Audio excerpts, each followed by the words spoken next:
Hey, everybody. Welcome to Hope is Not a Tactic. With me, I'm your host, Lieutenant Joe. So we talk about everything safety and security for all our facilities, whether it's schools, businesses, churches, summer camps, whatever it is. I go anywhere to try and help people to be safe. One of the things that has caught a lot of attention recently, if you're a member of the New York State School Boards Association, NISCUS, I wrote an article recently about the value of understanding, being able to interpret drawings, writings, journaling, social media posts about student safety and security. So when you see a student journaling something that's scary, or they journal something that sounds cryptically dangerous, like we see lots of times that these young people do, how do you interpret that? What do you do with that information? So a couple of basics. When you see a drawing or a doodle by a student, you want to understand what is in the doodle and what is it trying to depict. All right. So if you think about first person type of stuff. So this goes for anything, for reading something that somebody has written or posted or drawn or whatever, if they are in it, if they are part of the expression, whether it be a drawing or a journal or a post or whatever, if the young person who did this is in there, then you have to say to yourself, that's a little more concerning than if it was not. So here's two examples. And I'll show this in a future episode. I was a school security director, and I was called to another district, and they said this freshman boy had drawn this picture. Now, I had given done a program for the local school staffs in the area on understanding, interpreting these kind of things. And this young man had drawn a picture of a bunch of people getting shot, stabbed, all kinds of things. And in the top, he titled it a kill list. Now, what was important is that eventually he crossed out kill list and he put plan, which tells us that he thought about it. It went from a kill list, an idea of people he didn't like that he wanted to kill for whatever reason, to a kill plan, which means he had some movement in his thought. There was some time down the road he started thinking about this, and he was starting to develop his plan. And he wrote in there was a big word, how, H-O-W, and he circled it with a question mark. And he answered that in writing by saying a gun. So he had a kill plan, how, by a gun. All right. So he was answering his own questions. How am I going to do this? How am I going to kill these people that I don't like in my school? I will use a gun.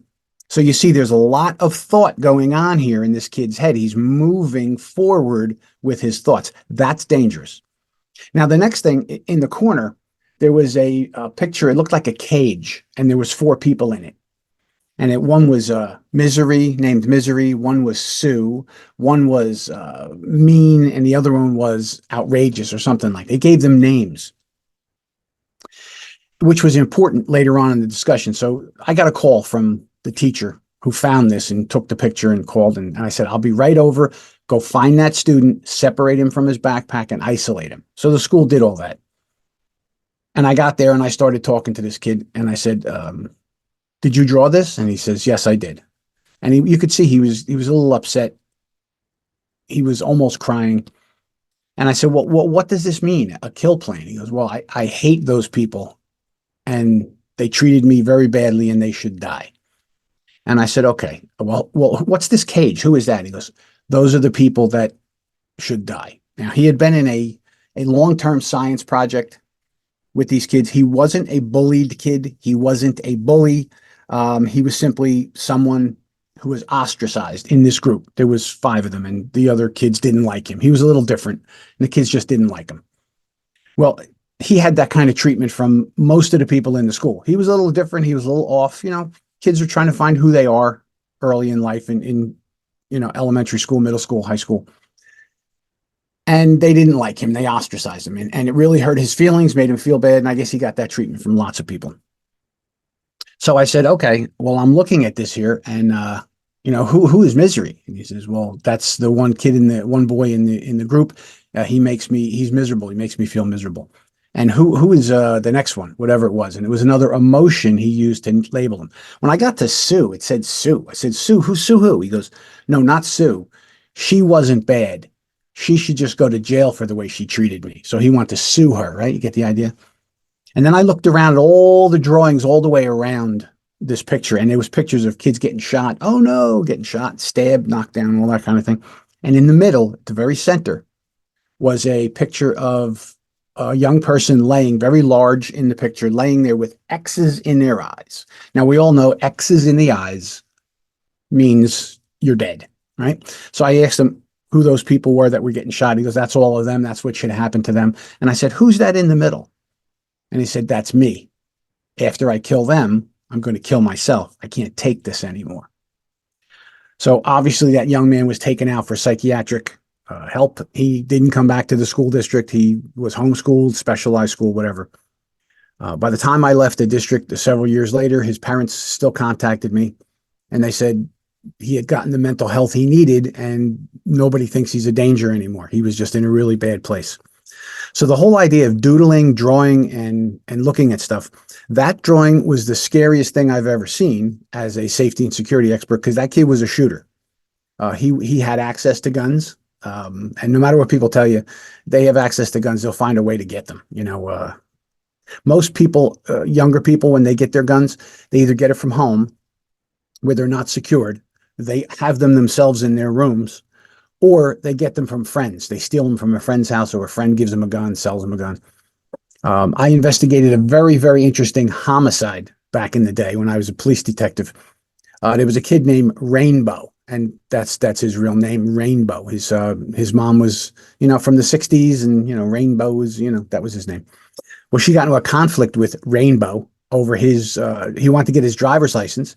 He wanted to run down to the DMV and get his driver's license. But it was a holiday, and the DMV was closed. And his mother said, they're closed today. We'll go tomorrow. He's, I want to go today. I want to drive today. I want to get my license. I want to drive today. He was very insistent. And she said, well, we can't go today. They're closed and you're not going to get it. Well, later that day, he was so enraged that he couldn't have the, now obviously he had other problems. He got a handgun from a friend of his who sold it to him for $50. He went home while his mother was watching TV. He shot her in the head 6 times and killed her. So they get guns from other people, not just in their own home. So we have to be careful. This is not an anti-gun thing. I'm a retired cop. I carry a gun. I had guns around me my whole life. We have to be safe with our weapons. And that's sometimes what people are not so safe with. So when we look at these things, what kids draw, what they say, what they do, that is very, very important for us to pay close attention to. So in a future episode, I'm actually going to run the program. I think it's probably going to be a little bit longer. I'll let everybody know when it's coming. So that you can block out the time. It's about a 45-minute program, but there'll be pictures. I'll show you some of these pictures and whatnot.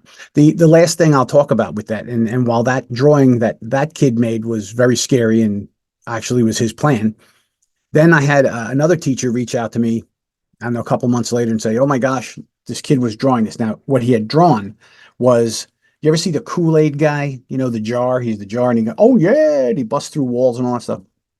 He had drawn a picture of that, and there was a picture of a person smashing him open and his juice was flying out. And the teacher saw that and was, oh my gosh, that's violence, and called me. And I came over and I talked to the kid and I said, did you draw that? Yes, I did. I said, and who is that? And he goes, that's that Kool-Aid guy. He's annoying, man, right? Coming through the wall. Oh yeah, doing all that stuff. I said, and who's that with the hammer down there smashing him? He goes, I don't know, just some guy sick of his stuff, man, smashing him. The juice disappears, then he'll go away. I said, that's not you? He goes, no, that's not me. That's a cartoon, man. That's just a cartoon, right? So that was strange humor. But being able to decipher from one to the other is extremely important. And then the things that kids write. So here's a sentence that I saw once in a kid who was in crisis, mental crisis, had written down, I'm sick of this. I don't want to do it anymore. Now, I ask everybody when I go out and do my lectures, and I say, what can that mean? I'm sick of this. I don't want to do it anymore. And some people say, oh, it sounds like they want to kill themselves. It certainly could sound like that, and that's something you should consider. It can also mean I am sick and tired of French class. I don't like it, and I don't want to do it anymore. The key is for us as professionals, no matter what we do, teacher, administrator, police officer, whatever, is to ask the follow-up questions to try and figure out what it is the person wrote and why they wrote it. All right. We find those things out. We can say, hey, here's something we should be concerned about and follow up. Or in other things, we can say, don't draw pictures like that. Don't say things like that. In school, it's not smart. All right. So that's the whole idea of drawings, postings, all that kind of stuff. Expressions that people make, we have to interpret them for violence. And if there's violence in their expression and it's first person, we need to be very, very concerned and take it to the next level. So I have a matrix that I created for my school district that I will share with you in an upcoming episode to help you decide, how do you escalate this? Is this something for the administrators to take care of? Is this something you call the police immediately? What is it that you do? All right. Well, I want to thank everybody for being here. Hope is not a tactic. I want to especially thank our sponsors, RiotTint.com. I'll put all the information in the show information where you see this, how you can reach out to them. That stuff is so inexpensive compared to other things you could get for school safety and security. And it is probably one of the best things to protect you from an external threat, somebody trying to get into your school to hurt you. Blue360media.com. Right now, they do everything for lawyers and law enforcement, but we are adding school safety and security probably early in 2025. And then I want to thank medicalessentialdiagnostics.com. Go find your teachers, school people. You're eligible for their services, no cost to you. You and 2 adults in your house can get screened in one of their 6 locations. Find out if there's something wrong before it takes you out. All right, this is Lieutenant Joe for Hope is Not a Tactic. Remember, be a part of the solution, not a part of the problem. Like us, subscribe, share, let everybody know. We're trying to keep people safe here, and we do this together.